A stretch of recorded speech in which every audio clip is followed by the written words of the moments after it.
वल्ल्या झिंग्याची भुर्जी कशी करतली हे तुम्हाला कुणाचंच माहिती नसेल.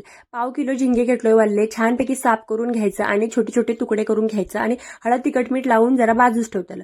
इकडे 2 मोठे कांदे आणि 1 टोमॅटो घेतला बारीक चिरून. त्याच्यानंतर फोडणी तयार करतली. छानपैकी कांदा परतून घेतला. लाल रंगाचा कांदा व्हीपर्यंत ठेवायचा. त्याच्यानंतर ते प्रॉन्स बाजूस ठेवले असते ते याच्यात घालतले, मीठ थोडं टाकतलं आणि हळद तिखट मीठ घालून मस्तपैकी 10 मिनिटं चालवून घ्यायचं. ते हलवीत राहायचं सारखं, कारण खाली लागोच नको पाहिजे. त्याच्यानंतर आगळ घालायचं 1 चमचा, 1 वाटी पाणी घाला आणि त्याच्यानंतर त्याच्यात 4 पुदिन्याची पानं घाला आणि कोथिंबीर भरपूर सारी घाला आणि छानपैकी झाकून ठेवा. पाणी जोपर्यंत आटत नाही तोपर्यंत.